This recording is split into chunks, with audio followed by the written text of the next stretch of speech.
Hello everybody, welcome back to the channel. And today I'm going to be doing yet another LEGO set review.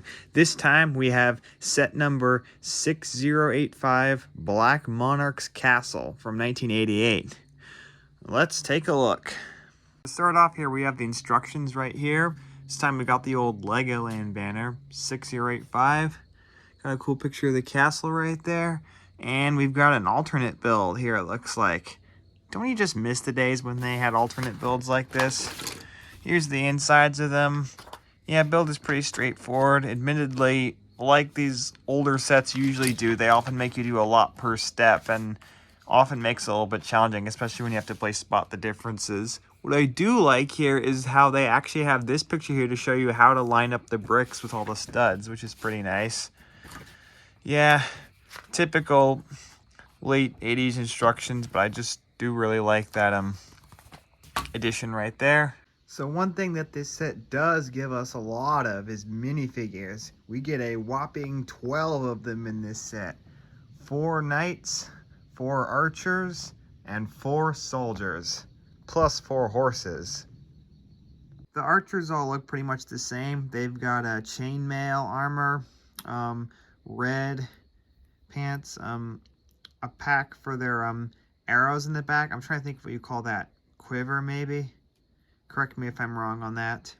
You got their bows and arrows right here. Gray helmet and your classic smiley face. The 4 soldiers all look the same too. They also got chainmail, only they have red suits instead of blue. Well, actually, they have red torsos and blue legs, which is reversed from the archers, which have blue torso and red legs. Huh, pretty interesting. Adds for some nice uniformity, but also contrast at the same time. They got their shields with the wyvern coat of arms on them. They got different helmets, and again, your typical classic smiley face. No back printing, as these guys are old. 4 knights, though, all look different from each other. We've got this guy right here. He's got his shield, sword, and this is gray knight's helmet, complete with visor which does not retract, as well as feather plume. He's got a different sort of armor breastplate, and he's got a red torso and blue legs. Then we have this guy here who looks pretty much the same, except he's got a blue torso and red legs and a red plume. Then we've got this one right here who's got all blue except for his sleeves and a yellow plume. I'm actually not sure if the plume colors are all correct on mine. Let me know in the comments. And then we have this one who's all black except for his hips, and he's got a black helmet to match as well, and a red plume. We've also got these 4 horses here. We got 2 brown ones, 1 black and 1 white. I think the saddle is wrong on one of them. I think this is supposed to have a blue saddle, one of the brown ones. But yeah, these 2 have barding on them. This one has red barding with this cool lion pattern on them.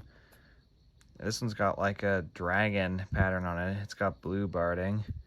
They got flags on there, clips for carrying weapons, swords, and of course you can see your knight right there in the saddle. Yeah, and these are the classic 80s horse molds with the movable heads, typical for that era. Very nice. All right, now let's take a look at the actual castle itself. So right here in the front, we've got our hanging flag, which is on a hinge piece so you can move it. We've got 2 more of those wyvern shields adorning the front. Got some windows up here, windows here, some stone printing, which is nice. We got these bricks. I don't know what those are for. We got our portcullis and our drawbridge, and a couple flags up top here. Turning this brown wheel right here will raise and lower the drawbridge with this string.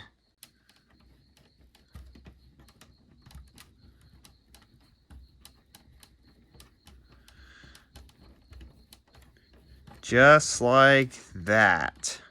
And then you can, of course, lower it back down again. Admittedly, it's a little finicky to operate, but it's okay. Interestingly, this one does not use Technic pins like they usually do. They use one of these long, like, flagpole pieces into these bricks with Technic holes right there. Let me show you a little closer, and yeah, it makes for a little bit of a loose, wiggly connection right there. Very unusual design, I must say. We've got this black Technic brick tied to the end of this string, and pulling on this string will raise and lower the portcullis. Just like that.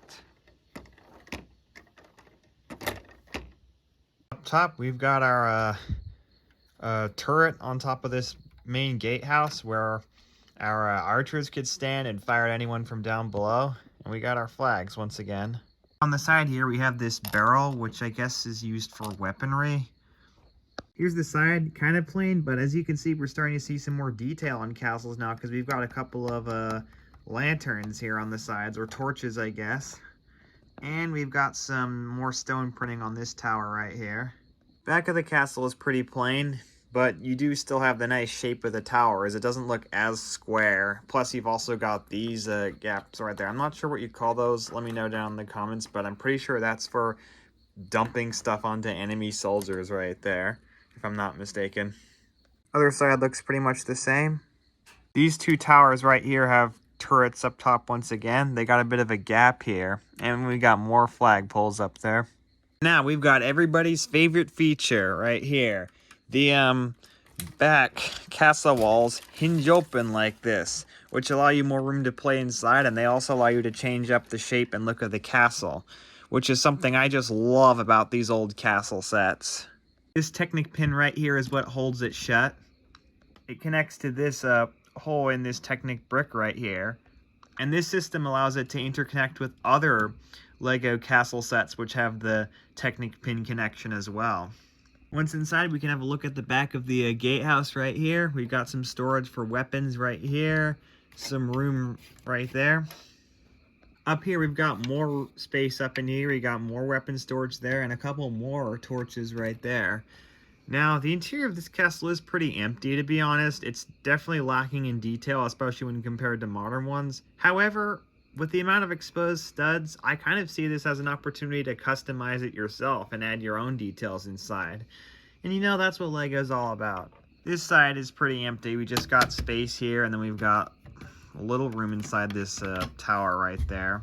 The other side, though, we've got a dungeon with a opening door gate right here, and it's a borrowed one. I believe this was used on Fabuland police stations originally, and I think it looks better than the one used on 6080 King's Castle. And it's got quite a bit of room inside of it, to be honest. Yeah, you can certainly fit a lot of prisoners in there. Here we go. Here's some Black Knights who betrayed the other Black Knights, and we're just gonna stuff them all in there and see how many prisoners we can fit in there. Yeah, this is gonna be super uncomfortable and inhumane, but we're gonna do it anyway. Oh, and it won't even close, but that's probably like 6 or something like that. Let me count. 1, 2, 3, 4, 5, 6. Yeah, I was correct. That's 6 guys right there. And overall, this is a pretty sturdy castle right here. I honestly think it's pretty well designed, and all these wall pieces really add to its sturdiness right here. Overall, I do really like this Lego set. I do think it is a magnificent castle for the 80s, and certainly a strong start to the Black Knight sub-theme. It really did look different for its time with all those angled wall pieces, and especially with the black prominently on the color scheme instead of gray. I definitely think it was certainly a new look for its time.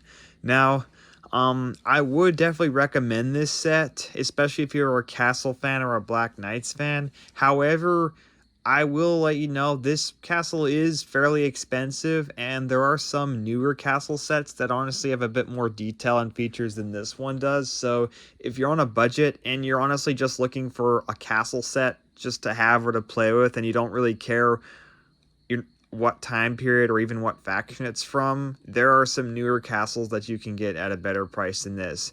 But if you are specifically looking for a vintage castle set, or you're specifically a Black Knights fan, then I would highly recommend this one. It is great for what it is. Now, it is not the most detailed on the inside, but again, you can always add more detail in yourself. I'm sure this was I mean, this set was expensive, but I'm sure it was a decent value for money when it was new. It's just with today's collectible prices, some of the later castle sets might be a better value for money today. But nonetheless, I'd still recommend this one. If you're willing to pay the price and look for it, I would still definitely recommend it. So with that, I want to thank you all for watching. Hope you have a nice day, and God bless.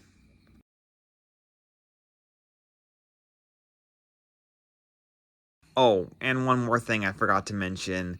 As with most castles of the 80s, actually all of them, it does not include a king minifigure, unfortunately. So you're going to have to just pretend one or add your own if you do buy this set. It's another gripe I've always had about the castle sets from that era. Oh well, to be expected from any castle set made before 1995.